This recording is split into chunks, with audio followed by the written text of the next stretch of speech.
Olá pessoal, sou João Leite, mais uma vez seja muito bem-vindo ao canal Ciência e Desenvolvimento Humano. Estamos dando prosseguimento à série sobre forças de caráter. Na semana passada iniciamos a virtude da temperança, falamos sobre a força do perdão. Hoje continuamos na virtude da temperança, mas falaremos sobre a força da humildade. É uma força que tem uma correlação aí bem íntima com o aspecto do perdão. Tá? Então, exercendo aí a minha humildade, peço humildemente aí a participação, a colaboração de vocês, né? Assinando o canal, clicando na sineta de notificações para que vocês sejam lembrados de todo o conteúdo que for emitido no canal, né? E contribuindo aí, reforçando, né? O repasse desse conteúdo, né, para as pessoas de quem você tem aquele apreço, né, e gostaria que também tivesse esse conhecimento. Muitas vezes as pessoas não têm o tempo, não têm a capacidade de investir em cursos que não são baratos para obter esse tipo de conhecimento. Então, faz parte aí do meu trabalho, do meu projeto, reverter para a sociedade, né, o conhecimento que eu venho obtendo aí com o meu trabalho, com as minhas pesquisas. Então, peço humildemente a contribuição de vocês para replicar esse conhecimento e ajudar a contribuir para o desenvolvimento de outras pessoas. Ok? Fique comigo e vamos lá. É isso aí, pessoal. Então, vamos lá dar início a esse episódio de número 19, falando sobre a força da humildade. Vamos lá? Quais são as características que compõem a força da humildade? Deixar que as próprias realizações falem por si. Não se considerar mais especial do que é. A realização não o eleva acima do outro, né? E reconhecer as próprias limitações e esquecer do eu. Então, o que tem aí em volta desse conceito, dessas características centrais para essa força, né? É aquela pessoa que ela não tem aquela necessidade, né, de ficar alardeando o que fez, né? Tem gente que às vezes faz alguma coisinha já, não que não tenha sua valia, às vezes até por uma questão de marketing, algum aspecto comercial. É natural que muitas vezes as pessoas têm que fazer aí uma propagação dos seus feitos, nada contra, né? Mas o que se traz dessa força é que a essência dessa pessoa que tem essa força como força de assinatura, né? Ela tem no seu ímpeto deixar que as coisas, né, fluam naturalmente. Então, se ela alcançou uma realização, ela deixa que naturalmente as pessoas propaguem, que ela seja reconhecida, né? E mais do que isso, ela não se considera mais especial do que o outro, né? Ela sempre se coloca numa posição de igualdade. Então, são pessoas que tendem a não querer se sobrepor ao próximo, né? Uma coisa interessante é reconhecer as próprias limitações. Então, essa força da humildade, ela se remete muito a uma alta capacidade do indivíduo de se autoavaliar. E por conta disso, ele tem uma boa capacidade de reconhecer suas próprias limitações, né? Isso é uma questão que, né, é muito frágil hoje na sociedade, né? A gente tem muito o hábito, uma cultura de olhar para fora, culpar o que está lá fora, o outro, culpar o candidato, culpar o político, culpar o empresário, culpar o juiz, culpa todo mundo, né? Mas quando se trata de olhar para si, aí as coisas já começam a ficar embaçadas e complicadas. Então a gente não tem uma educação que prime muito, né? Um pouco, né? Vou começar pelo pouco, né? Imprime um pouco para ensinar as pessoas a olharem mais para si, né? Entender que as reformas sempre vão começar dentro da gente. E aí, para isso, tem que ter um pouquinho de humildade, né? De reconhecer que às vezes se acha muito bom em algo, quando na verdade não é aquilo tudo, né? Ah, que eu fiz esse negócio, ficou legal, tudo bem, né? Mas quando não fica legal, né? A culpa é o quê? É lá de fora, é do outro, né? Foi da concorrência, foi do cenário, foi do dólar, foi, né? A culpa é de todo mundo, mas não é minha. Aí o pessoal fala, pô, João, mas a culpa não é minha, então eu não posso colocar ela em quem eu quiser? Não, né? Então, via de regra, a melhor coisa que pode ser feita, né, numa situação onde você não alcançou uma meta, não atingiu um pleito, não alcançou aquilo que desejava, é rever a parte que lhe cabe, né? Isso aí é uma regra de ouro, tá? Principalmente quando a gente pensa em evolução humana. Então, é olhar para si e ver o que eu não fiz, ou o que eu fiz que não foi o suficiente, né? Porque aquilo que está lá fora a gente não pode controlar. Talvez com muito esforço a gente tenha uma influência, mas aonde a gente tem uma maior capacidade de ação são nas nossas condutas. Aquilo que a gente pensa, aquilo que a gente sente, aquilo que a gente faz. Então, esse que tem que ser o grande foco. Então, a pessoa que é humilde, ela tem essa melhor capacidade de olhar para si e aceitar suas limitações. Esse esquecer do eu, né, ele remete a uma questão de não deixar que o ego se inflame, né? Por isso são pessoas, né, que tendem a não se colocar acima do outro. A gente vai ver um pouquinho disso aí quando a gente for ver lá aquela régua, né, onde tem a superutilização e a subutilização. Quais são os destaques nas pesquisas para essa força, né? Essas pessoas tendem a ter laços sociais mais fortes, tá? E as pessoas mais humildes, elas tendem a ser mais prestativas do que as menos humildes, ok? Onde é que ela se localiza nesse nosso gráfico, né? Então, a humildade, ela se relaciona muito com esse aspecto interpessoal. Olha, então aqui, olha, esse laços sociais e ser mais prestativos, né? Então tem tudo a ver com o aspecto das relações. Então é o interpessoal, né? Uma coisa interessante é que ela está mais para o lado do cognitivo, do racional, do que propriamente para o coração, para as emoções. Ok? Vamos lá. Aqui, mais uma vez, aquele gráfico, né? Onde a gente apresenta aqui quais são as correlações mais altas com a humildade. Então, quais são as forças que têm uma correlação mais alta? A prudência, a imparcialidade, a honestidade, o trabalho em equipe e a bondade. Tá? Então, olha que interessante, essas são as forças, né, que possuem uma correlação mais alta com a humildade. Lembrando que são correlações positivas. Lembra disso? Se é uma correlação positiva, quando um sobe, o outro também sobe. Ou quando um desce, o outro também desce. Ok? Se fossem correlações negativas, a direção é inversa. Quando um sobe, o outro desce, ou quando um desce, o outro sobe. Beleza? E aí a humildade está aqui, ó. Lembrando aquela reguinha, ó, zona de força, o ponto de equilíbrio. É onde tem aquela questão da pessoa não sobrepor ao outro, né? Deixar que as realizações falem por si mesma e tudo mais. Mas tem aqueles dois extremos que a gente tem que ficar atento, lembra? Então aqui, ó, superutilização. Qual é a superutilização da humildade? Autodepreciação. E a subutilização? A arrogância. Isso nos traz uma leitura que é: ser humilde não é se permitir humilhar, não é permitir que você seja humilhado, seja sobrepujado. Então é diferente. Se você está se permitindo humilhar pelos outros, a sua força está, ó, desbalanceada. Você está superutilizando. Então você está numa situação ruim, degenerativa para você. Tá? Ser humilde não é permitir que você seja humilhado pelos outros. Você tem que reconhecer o seu valor, o seu papel, suas capacidades. Uma coisa interessante na leitura de se ter uma boa visão das nossas limitações é que a gente também enxerga aquilo que a gente tem potencial. Então é saber, né, que não há necessidade de sobrepor sobre o outro, mas quando necessário saber se posicionar nas situações. O outro é mais claro, né, a questão da arrogância. Né? Lembra lá que tinha lá o esquecer do eu? Né? O esquecer do eu é isso aqui, ó, é evitar que o ego se sobreponha. E aí a pessoa se torna arrogante. Né? Então, são os dois extremos que são complicados, perigosos, né?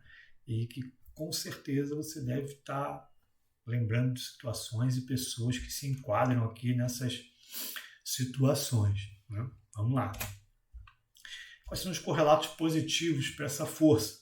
Então, pessoas, né, a perspectiva, a pessoa consegue ter uma visão de mais perspectiva em relação às coisas. Ó, o perdão, olha que legal. Né? Como as pessoas têm uma melhor capacidade de fazer uma autoanálise, né? Isso conduz uma melhor capacidade de enxergar suas falhas e solicitar o perdão. Então, é um ingrediente inicial, né? Pode ser considerado aí uma predecessora. A humildade ela pode ser uma predecessora, né? Um elemento anterior à pessoa pedir o perdão.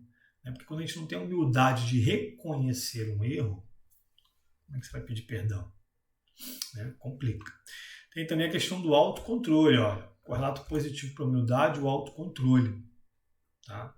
capacidade de cumprir metas de autodesenvolvimento. Olha que legal. Tá? Então, pessoas que têm essa força como força de assinatura, elas tendem a ter uma boa capacidade, né? Quando o assunto, o tema é autodesenvolvimento, eles conseguem ter uma boa perseverança em atingir essas metas, ok? Agora chega aquele momento onde a gente faz a nossa reflexão, ainda mais porque essa é uma das forças que não estão aí, assim, vamos dizer assim, muito na moda em nossa sociedade, né? Tá difícil, né? Tá mais fácil a gente ver os extremos, né? Em muitos momentos aí a questão da arrogância, né? Então, assim, é importante a gente gerar uma reflexão, né? Para você que se considera humilde, né? Que atitudes você tem que poderiam caracterizar como uma pessoa humilde? Né? Você que pensou aí que, não, mas eu sou um cara humilde, eu não estou nem na autodepreciação e nem na arrogância. Por que você é humilde? Agora você está na hora de lembrar de fatos, acontecimentos concretos na sua vida, coisas que você fez, né, pensou e disse para as pessoas e que claramente remetem a uma posição de humildade. Quando foi que algo estava ocorrendo, você disse, não, isso aqui eu não sei, preciso de ajuda. Não, isso aqui não ficou bom, posso melhorar. Em que momentos da sua vida você efetivamente teve atitudes, comportamentos que remetem à força da humildade, né? Com esse conteúdo que foi passado hoje, né? Um pouco mais elaborado, com um pouco mais de conceitos, né? Para deixar mais claro o que seria, né, o conceito de humildade. Quais são verdadeiramente os fatos ocorridos que podem caracterizá-lo como uma pessoa humilde? Isso não é uma leitura tão simples. Obviamente, simples para aqueles que possuem essa como uma força de assinatura. Mas para quem não possui, eu sei que não é tão trivial assim. Mas é importante essa reflexão para que tenhamos em momentos adequados da nossa vida, né, por mais que não seja uma força de assinatura, a capacidade, né, de reconhecer certas questões, nossas dificuldades, limitações, nossos erros, para que a gente possa entender e verificar nossas ausências e falhas para termos resultados melhores no futuro. Tacar as coisas debaixo do tapete nunca resolve nada. Não reconhecer um erro, um excesso com a sua companheira, com o seu companheiro, com um filho, com um colega, nunca vai melhorar a relação. Então, ter a humildade de reconhecer, dizer que foi além, pedir um perdão, é algo que é balsâmico, cicatriza, fortalece os laços e ajuda a gente a se desenvolver. Vamos para o próximo item. Como é que você se sente quando você está lidando com pessoas soberbas, arrogantes? Como é que você se sente? Esse é o momento da gente se colocar no lugar do outro. Porque em algum momento da vida todos nós agimos com certa soberba, com certa arrogância. Quer ver um caso muito prático disso aí? Pegue um tema que você já domine, você já trabalha há muito tempo, você já conheça profundamente, e procure avaliar se em algum momento nesse tema, nessa área, nesse grupo, você em algum momento não agiu com certa arrogância, com certa soberba, por você achar que você já dominava totalmente aquilo ali. E aí você fecha a mente para o novo, novas possibilidades.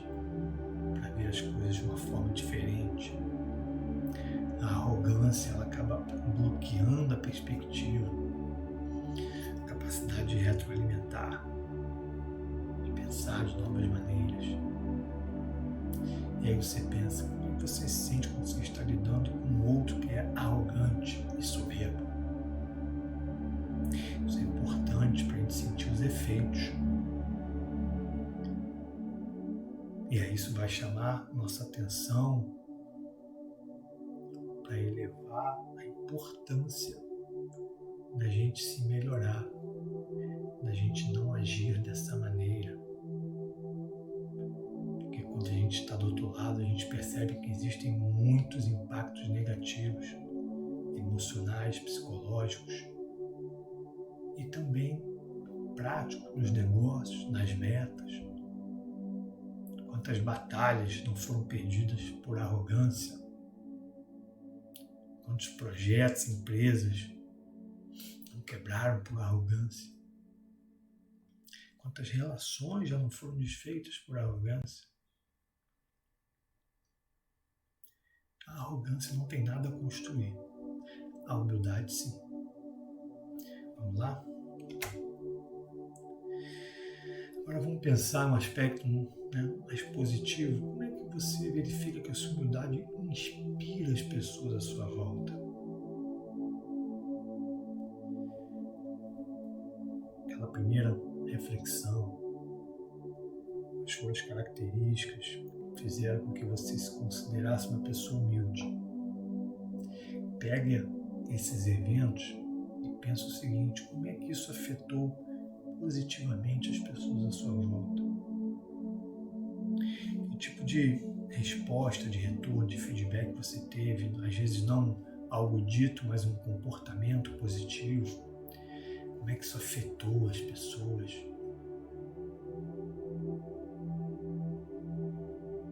Isso nos traz uma leitura de como é importante nós refletirmos sobre a nossa conduta. Não importa quais sejam as suas forças de assinatura. Importa de você usá-las no ponto de equilíbrio, da melhor forma possível, de uma maneira positiva, construtiva. Porque se elas estiverem nos seus extremos, elas sempre terão um impacto negativo nas pessoas à sua volta, nos seus projetos, na sua vida. Então essa autorreflexão ela é importante para que a gente atue nesse ponto de equilíbrio para influenciar e impactar positivamente as pessoas à nossa volta. E às vezes até na força, até na sua humildade de reconhecer um erro perante os outros, inspira o outro a fazer o mesmo, porque às vezes eles não têm a força necessária para assumir aquele erro, aquela dificuldade. E aí você pode se tornar uma inspiração. Espero que vocês tenham gostado. Essa foi a reflexão de hoje. É uma força que a gente precisa fazer muito uso aí pelo momento que a gente está vivendo, né? Cada um fazer a sua releitura, fazer o reconhecimento daquilo que precisa ser revisto, né? Daquilo que deu certo, daquilo que não deu, né? Para que a gente possa melhorar, seguir em frente, tocar o barco com trabalho e com fé em Deus. Ok? Um grande abraço, fiquem com Deus e até a próxima semana.